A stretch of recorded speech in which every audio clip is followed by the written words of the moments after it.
Chapter 1. Luke. I've never been afraid of death. You could even say that I saw it after our encounter. The things I've always excelled in the most have always brought me the closest to my demise. Perhaps there's someone in death that seeks me. My story may seem hard to believe, but it's true. To understand, I have to start from my beginning so that you will understand who I am in the end. Let's begin with my introduction. I am Luke Hart. For as long as I can remember, I've struggled with trying to find my identity. What I do know is that I was born in America to James and Elizabeth Hart. But beyond my birthplace and my parents' names, I know nothing extraordinary about my life. The most real things I know outside my foundation are my dreams. I can't remember the last time I had a typical night's sleep. 2 dreams, in particular, have been reoccurring for months now, so vivid I can tell you every single detail, right down to the taste of the air. The first is of a woman. She calls me to her and the passion that exudes from her lips when we kiss. She smells of the sweetest flowers, her skin like satin, and her lips taste like pure candy and a miracle. Yet, if there were ever words to paint her likeness, I would silence my tongue in fear that what I would say would ruin a masterpiece and describe her as is, a dream. I don't know who she is. Maybe a figment of my imagination, a wish I so long to come true. Or is she a foreshadowing of love to come? Well, such bliss is a blessing. Knowing that our time is limited to my slumber breaks my heart. Yet, ironically, during these bittersweet encounters, I never sleep better. The second dream is much different. I'm standing on a sandy pitch in front of thousands of screaming people. They're cheering for me as if in worship of a god. I can't make out the name they call me or even my location, but the roar of the crowd ignites as soon as I salute them is palpable. Before long, it dies away to nothing but a whisper. A fog rolls in, and the sky begins to rain warm rose petals that kiss my skin on their way to the ground. I catch a few. The petals don't stay intact. They begin to melt, and soon I'm almost entirely submerged in a warm pool of blood. As it rolls over my face, I can no longer hold my breath. Overwhelmed, I accept the inevitable. As I am drowning, I wake up. When I die in my dreams and awaken to the world, it's like being born again. But being born repeatedly makes you lose sight of who you are. Maybe I never really knew. My father, Sergeant, as I often call him, was in the Army, which makes me an Army brat. He wasn't so hard on me in enforcing protocol and discipline because I didn't need it. He worked hard and was busy, so I never got to see him as much as I wanted growing up. When he was home, we had a pretty decent relationship, but my parents were young when they had me and are very much still in love. So I never felt I was a priority for them. He spent his downtime mainly with her. To say my mother is diligent would be an understatement. She's a successful graphic designer who managed to expand her business as we migrated. She tried to do the stay-at-home Stepford wife thing, but quickly got bored with that role. My father was always on base or missions, and I was at school most of the day, so she needed to fill her time, and of course daytime TV and cleaning didn't cut it, primarily since she had nothing to clean because the house was still spotless from the day before. The morning soap operas are hard to get into when you can't speak the language of the show you're watching. Being an only child was hard for me. I was generally alone most of the time. I had no one to talk to other than my mom and dad, although they never could quite understand what I was going through. I've lived in 6 countries and gone to 15 different schools. I was a bit of an introvert, the only one around my age who spoke English, and from early on noticed that I was different. I was never an all-American guy.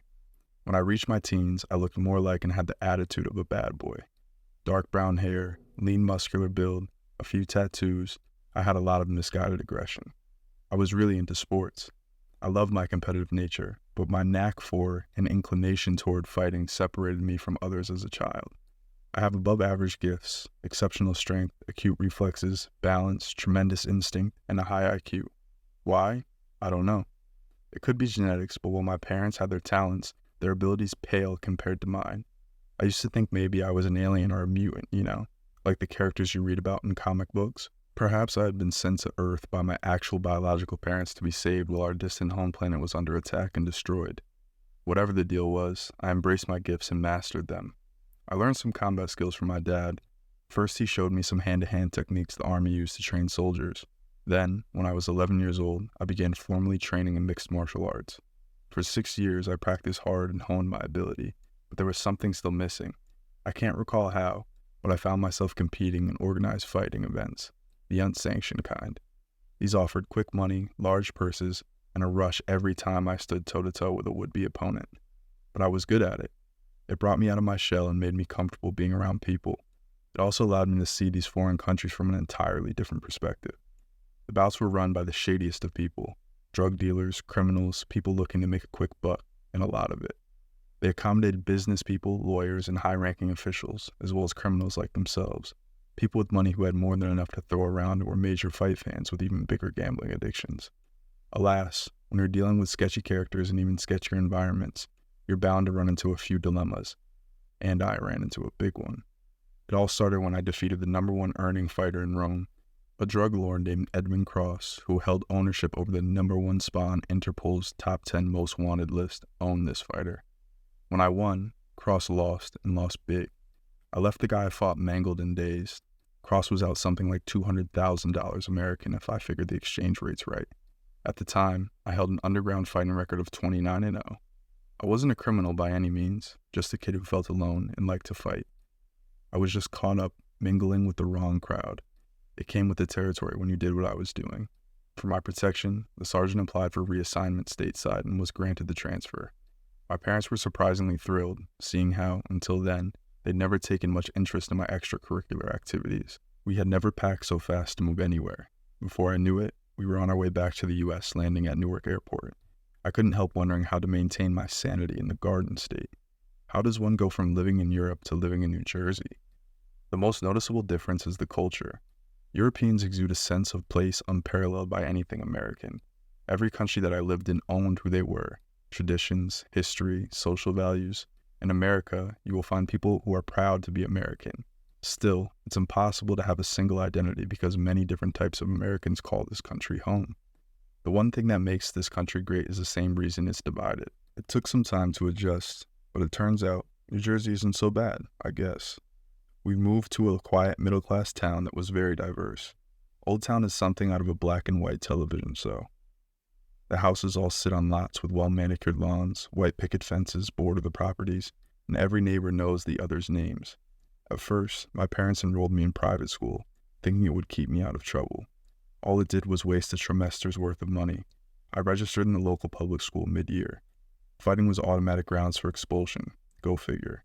I didn't fit in there from day one. There was no way I was wearing a blazer and khakis every day.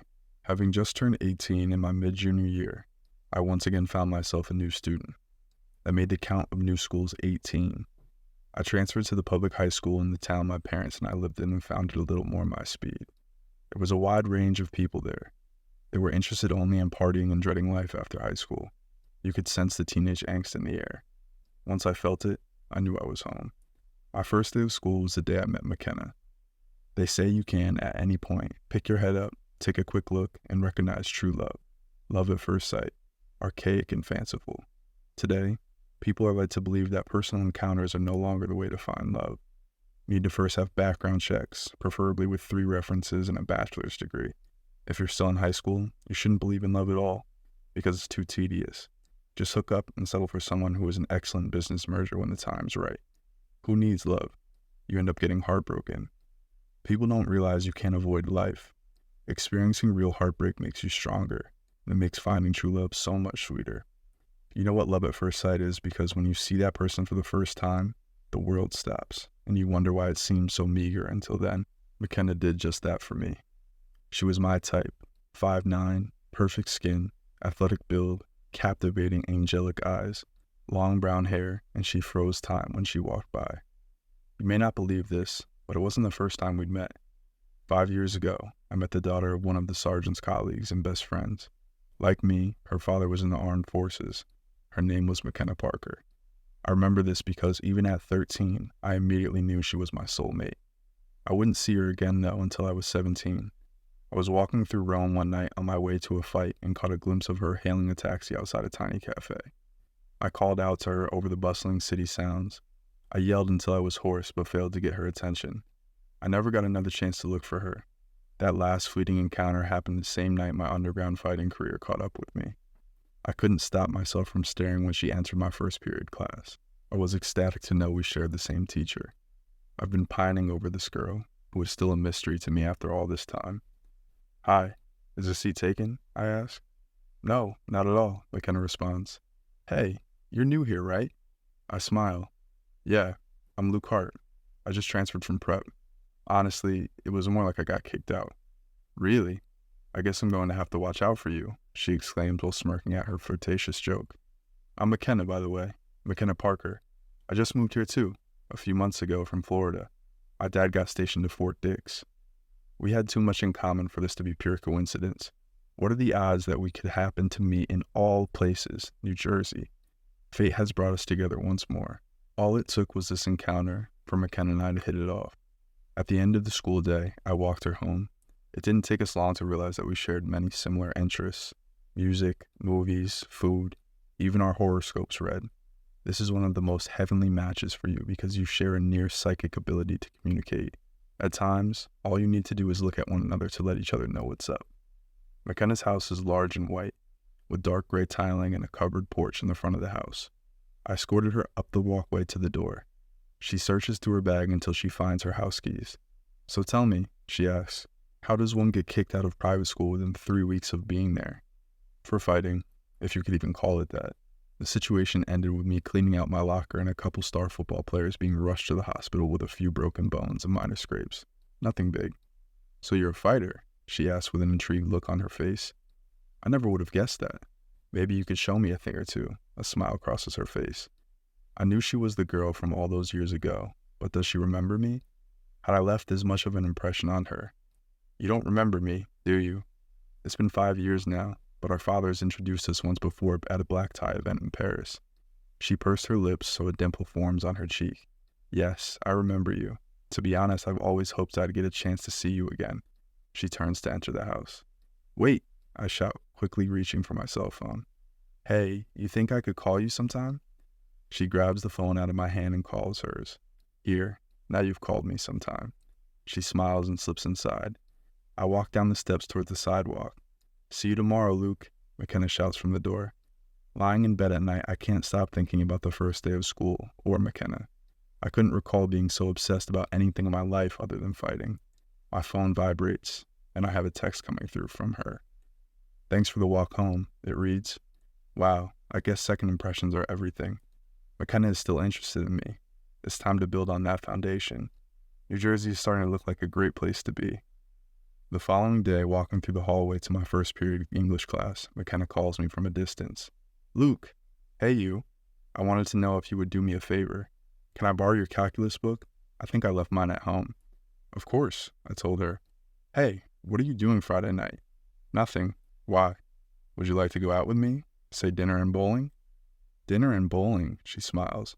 I would have thought you'd say dinner and a movie, but it's different. I like it. It's a date. The bell rang. Everyone in the hallway immediately stops whatever it is they are doing and heads to class. Well, there's the bell, she says. Guess I got to go to class. See you later. Yeah, see you in class. Friday night couldn't have come fast enough. I was so eager for it to arrive. All week I'd been trying to game plan what to do during the date. It wasn't my first, but McKenna makes me nervous. I want everything to go smoothly. I pull up to her house at 7:30 and turn off my car. The purr of my Hemi V8 engine is so loud it can wake the neighborhood. I send a text to let her know I'm outside. I couldn't be more nervous. We saw each other every day in school, but this is different. This is a date. I'm officially trying to take our relationship to a romantic level. If I mess up, who knows how the dynamics of our relationship will change. I have to get a grip on myself. There's no need to be nervous. She has wanted to go out with me for as long as I wanted to go out with her. As long as I was myself, the person she knows and likes, nothing can go wrong. 5 minutes went by before the front door opens and I see McKenna walk out. She looks so cute. She wore these ripped denim jeans with a floral patterned drop waist cami and white flats. A perfectly tied French braid rests on her right shoulder, and she put on the sweet smelling perfume she always wears. I can't get enough of it. Every time she's near, I get a tantalizing sensation of flowers and candy. Hey, she says joyfully as she enters the car, leans over and hugs me. So, where are we off to first? Well, I figured we would go bowling, first to work up an appetite, and then grab some Chinese food. Nice. This is interesting. I'm excited. The car ride is excellent. We talk, make jokes, and tell each other stories about our experiences. I'm comfortable with her, at peace. She is genuine, and I trust her wholeheartedly. The feeling I get from her when she looks me in the eyes can only be described as ecstatic.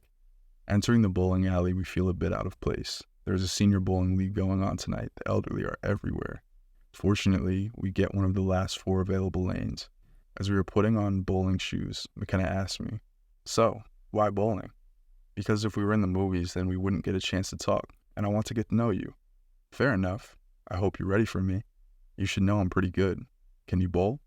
From the way her facial expression changed, I could tell that she is serious, and a competitive side of her had come along on the date. "I'm not half bad," I said.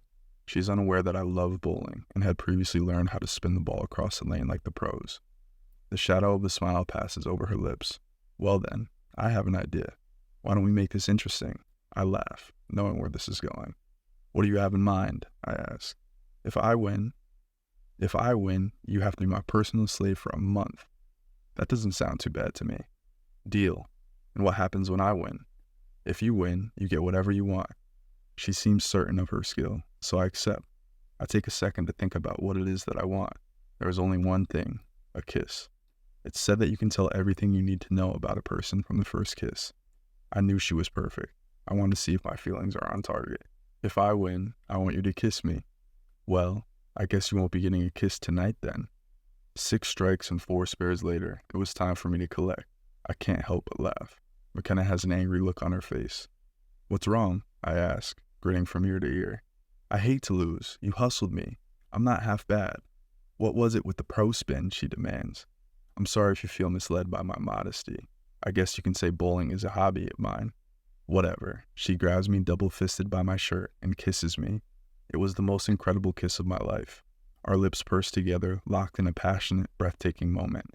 We unhook slowly and pull away from each other, gazing into each other's eyes, our expressions conveying the same message, amazed at how perfect that kiss was.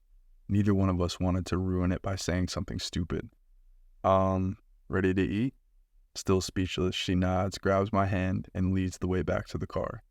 I took her to a new Chinese place called the Asian Bistro, a modern restaurant and a perfect intimate place for a first date. We sat on the outside patio, surrounded by stands of bamboo and illuminated by strings of star-like lights.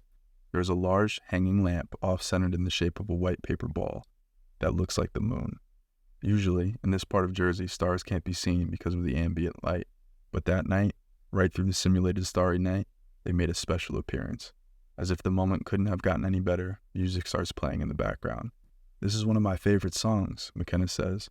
When I first heard it, I knew it would always be the background music to my dreams. I would play this and imagine dancing to it with someone who would make the moment just right. "Care to dance?" I ask. I extend my hand across the table. McKenna takes it, and I escort her to the dance floor. She places her right hand in mine. Her left arm drapes over my shoulder, and her head rests on my chest. We slow dance to the perfect moment.